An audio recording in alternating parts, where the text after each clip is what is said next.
Hello students, आज हम पढ़ेंगे states of matter. States of matter जानने से पहले हम ये जानें कि मैटर क्या होता है। मैटर मीन्स जितनी भी मैटेरियलिस्टिक चीज़ें हैं वो सब मैटर में आती हैं, यानी कि जो प्लेस घेरती हैं, स्थान घेरती हैं और जिनमें कुछ ना कुछ वजन होता है। जैसे ये पेन है, ये कुछ ना कुछ स्पेस घेर रहा है और उसमें वेट भी है, दैट इज कॉल्ड मैटर। ठीक है, अब मैटर आप लिख सकते हो anything which has mass and occupies space is called matter। वैसे आप छोटी क्लासेस से इसको पढ़ते आ रहे हैं 9th-10th में, लेकिन एक बार और रिवाइज करा दिया मैंने। ठीक है, जैसे हमारी एयर हो गया, हवा है, बैलून में भरो पता चलता है कि हाँ हवा है, तभी तो हम ये नहीं कह सकते कि हवा मैटर नहीं है, क्योंकि जब हम बैलून में भरते हैं तो बैलून स्पेस उसका बढ़ता चला जाता है, यानी कि एयर में स्पेस है और वेट भी है। ठीक है, और जितनी भी सॉलिड चीज़ें हैं, लिक्विड चीज़ें, ये सब क्या हो गई, मैटर हो गई। इसलिए मैटर की 3 स्टेट्स हो जाती हैं। कौन कौन सी स्टेट्स होती हैं? सॉलिड, लिक्विड एंड गैसेस, जो नॉर्मल टेम्परेचर एंड प्रेशर पर होती हैं। वो हमारी 3 स्टेट्स होती हैं। ठीक है, सॉलिड क्या होती हैं? जिनकी डेफिनिट वॉल्यूम है एंड शेप है। जैसे कोई भी आप सॉलिड चीज़ ले लो, जैसे ये पेन है या कोई भी चीज़ है सॉलिड, उसका वॉल्यूम फिक्स होगा, जितना वॉल्यूम उतना ही घेरेगा और शेप भी उसकी फिक्स होगी। लिक्विड के केस में क्या होता है? वॉल्यूम तो डेफिनेट होता है, लेकिन जो शेप होती है वो फिक्स नहीं होती।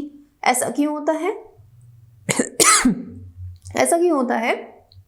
क्योंकि लिक्विड जो होता है, किसी भी हम उसको बर्तन में या किसी भी चीज़ में रखें, जैसे मान लिया एक गिलास हमने पानी लिया, एक गिलास पानी को अगर हमने एक कटोरे में डाला तो वो उसका वॉल्यूम, उसका शेप ले लेगा। ठीक है, उसका अपना कोई डेफिनेट शेप नहीं होता, क्योंकि उसके मॉलिक्यूल्स दूर दूर होते हैं, सॉलिड के धसे होते हैं एकदम, लिक्विड्स के दूर दूर होते हैं, इसलिए वो फैल जाते हैं। लेकिन वॉल्यूम जो है उनका वो फिक्स होता है, डेफिनेट वॉल्यूम होता है। गैस के केस में ना तो डेफिनेट वॉल्यूम होता है और ना ही शेप। क्यों?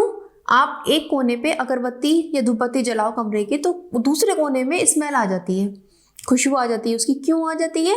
क्योंकि जो एयर है, जो धुआं निकल रहा है हमारा अगरबत्ती से, वो एयर है। एयर जो है एक कोने से निकलकर दूसरे कोने पर चली जाती है आराम से, उसका कोई नहीं तो डेफिनेट वॉल्यूम होता है, नहीं शेप होती है। ठीक है, आप कोई से भी शेप के गुब्बारे में हवा भरो, उसी शेप को ग्रहण कर लेता है वो। ठीक है, और वॉल्यूम भी फिक्स नहीं होता।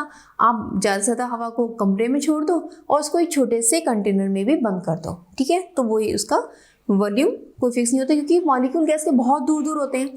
जब उनको कंडेंस करते हैं, प्रेशर ज़्यादा डालते हैं, तो वो कम जगह पर भी सिमट के आ जाते हैं। ठीक है, ये तो हमारी नॉर्मल टेम्परेचर एंड प्रेशर पर 3 स्टेट। 2 स्टेट्स और भी होती हैं जो नॉर्मल टेम्परेचर और प्रेशर पर नहीं होती हैं। वो क्या होती हैं? एक तो होती है प्लाज्मा स्टेट और एक होती है बोर्न्स आइंस्टीन कंडेंसेट। ठीक है, इसको शॉर्ट में BEC भी बोलते हैं। ये क्या होती है इसको भी समझ लें। जो प्लाज्मा स्टेट होती है वो हॉट आयोनाइज्ड गैस को जब हम एक चैम्बर में लेते हैं, हॉट है यानी कि बहुत ज़्यादा टेम्परेचर होगा, उसका बहुत ज़्यादा होगा टेम्परेचर। ठीक है, और जब हॉट आयोनाइज्ड गैस में हमारे पॉजिटिवली चार्ज पार्टिकल और निगेटिवली चार्ज पार्टिकल दोनों मूव करते हैं तेजी से, तो वो स्टेट हमारी कहलाती है प्लाज्मा स्टेट। जैसे हीलियम नियोन गैसेस जो हैं, ये प्लाज्मा स्टेट में चली जा सकती हैं जब हम बहुत ज़्यादा हॉट करें इनको।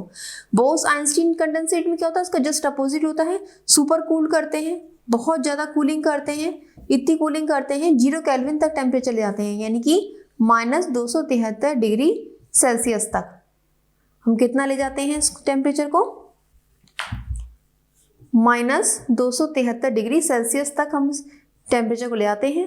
ठीक है, तो ये जो टेम्परेचर है, इस पर क्या होता है, जो गैसेस के आयंस होते हैं वो किस तरह से बिहेव करते हैं उसको हम स्टडी करते हैं, तो वो हमारी कहलाती है बोर्न-आइंस्टीन कंडेंसेट सिचुएशन। ठीक है, तो ये हमारी स्टेट्स ऑफ मैटर हो गई। अब हम नेक्स्ट आगे बढ़ते हैं।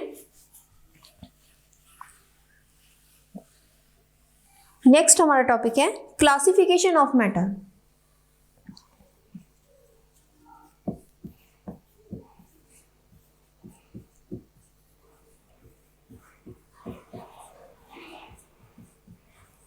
मैटर को दो पार्ट्स में डिवाइड किया गया है, प्योर सब्सटेंस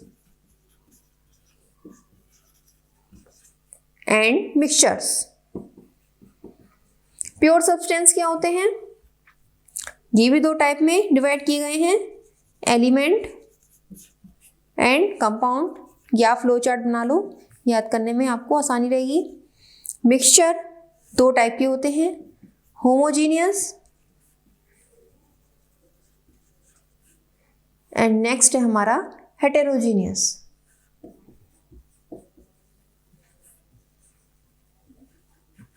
ठीक है, इस तरह से हमारा क्लासिफिकेशन है, आप इसको लिख लें। ठीक, नोट कर लिया? ओके, अब हम फर्स्ट पे चलते हैं। सबसे पहला हमारा क्या है, प्योर सब्सटेंस। प्योर सब्सटेंस का मतलब क्या है, नाम से आपको पता चल रहा है, ऐसा सब्सटेंस जो प्योर है, जिसमें कोई मिलावट नहीं है। कैसा है वो, उसके जितने भी कांस्टेंट पार्टिकल हैं वो सब सेम है नेचर में।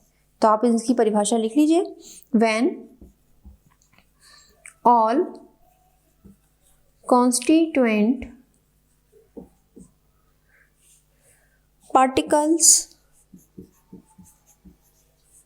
of a substance are same in chemical nature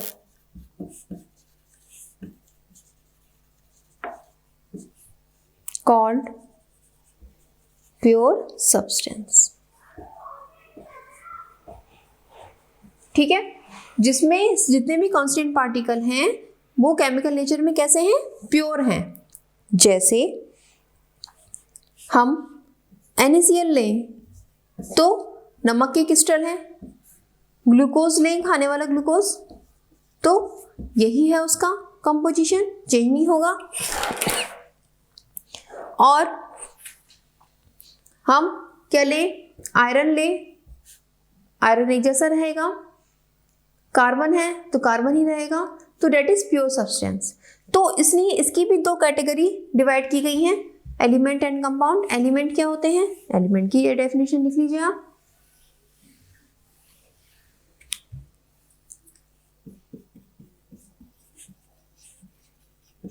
element it consist of only one type of atoms। इसमें क्या होते हैं, एक ही टाइप के एटम, जैसे सिल्वर एटम है, गोल्ड के एटम्स हैं, ये एग्जाम्पल्स हो गए आपके। सोडियम मेटल के एटम हैं, कॉपर है। ठीक है, आप और कुछ ले लीजिए, पारा ले लीजिए, ठीक है, Hg एक्सेट्रा, ये क्या हो गए, एक ही टाइप के एटम्स हैं। क्लियर? नेक्स्ट हमारा क्या है, compound.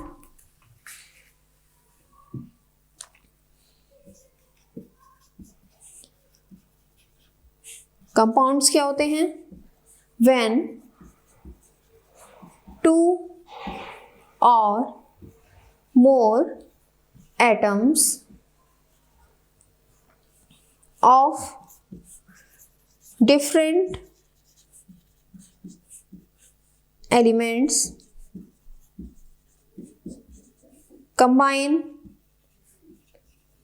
together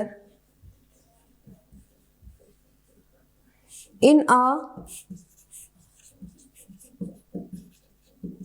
definite ratio. The molecule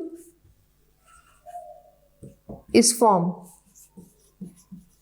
called compound.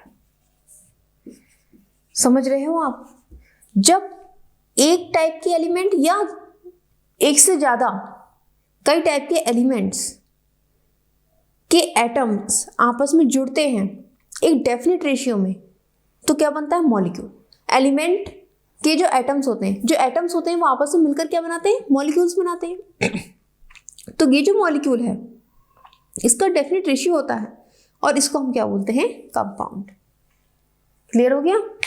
जैसे लिख ली डेफिनेशन, ठीक है। अब जैसे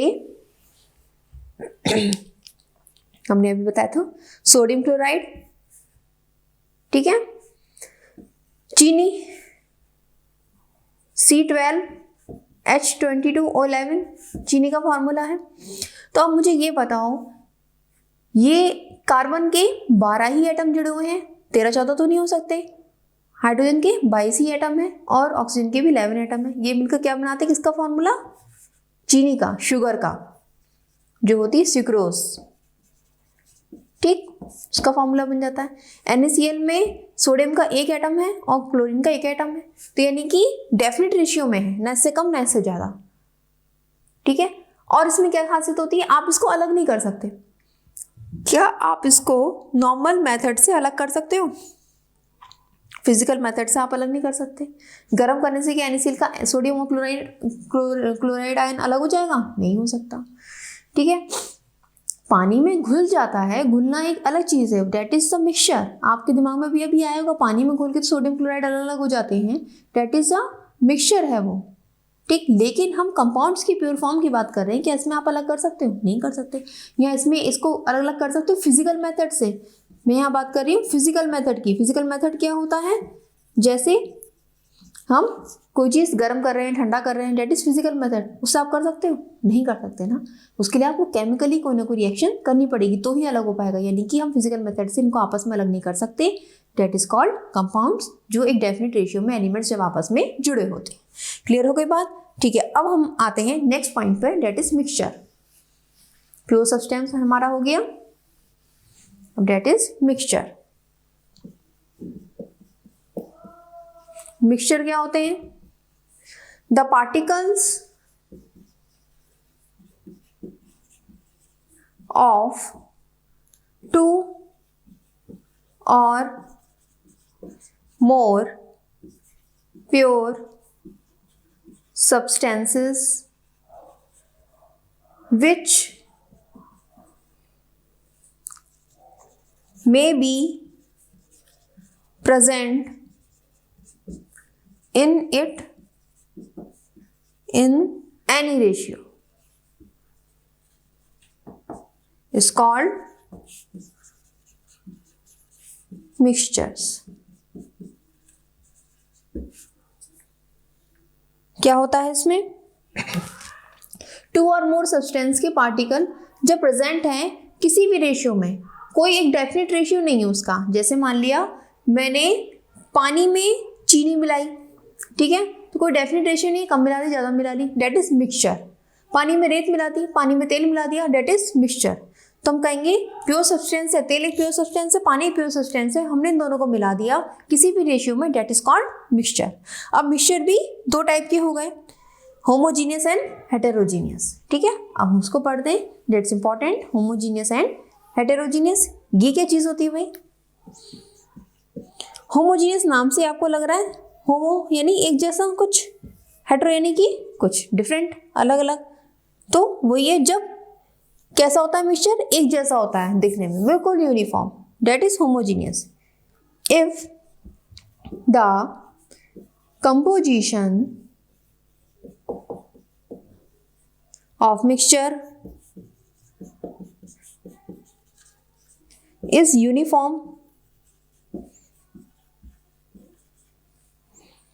throughout,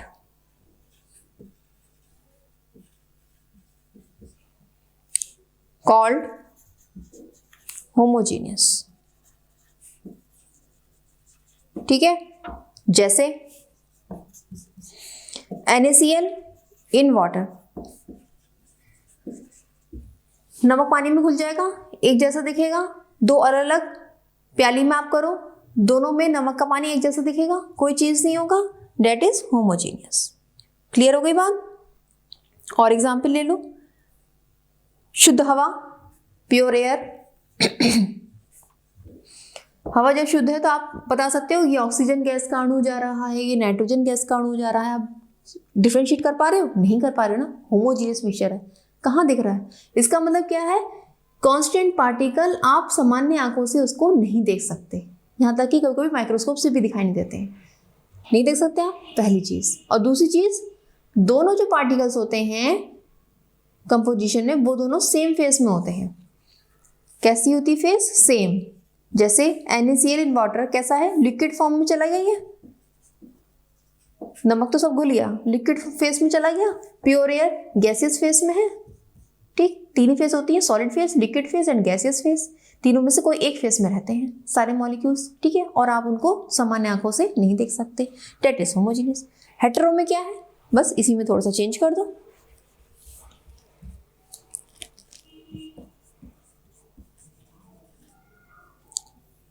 if the composition of mixture is not uniform, यहां पर क्या आ जाएगा? Is not uniform throughout, that is called heterogeneous. That is called heterogeneous. Clear हो गई बात? इसमें क्या एग्जाम्पल आ गया? इसके एग्जाम्पल चेंज हो जाएंगे। सैंड इन वाटर, रेत आप पानी में मिला दो, रेत अलग बैठ जाएगी, पानी ऊपर रहेगा। ऐसी मिल्क होता है हेटेरोजीनियस। मिल्क क्यों होता है? मिल्क लिक्विड फॉर्म में है, लेकिन उसके ऊपर ऑयल की ड्रॉपलेट्स होती हैं। आप ध्यान से देखो तो मिल्क एक सस्पेंशन होता है, वो not a homogeneous, it is heterogeneous. ठीक है। स्मोक धुआं है। धुआं कैसा होता है? उसमें कार्बन के पार्टिकल्स होते हैं। कार्बन के पार्टिकल्स जो हो गए वो सॉलिड फेस हो गया, और जबकि वो हवा में मिले हुए हैं, हवा क्या है? गैस फॉर्म है, तो ये भी क्या हो गया हमारा? हेटेरोजीनियस। ये हो गया हेटेरोजीनियस। अब नेक्स्ट हमारा टॉपिक है properties of matter. Properties of matter.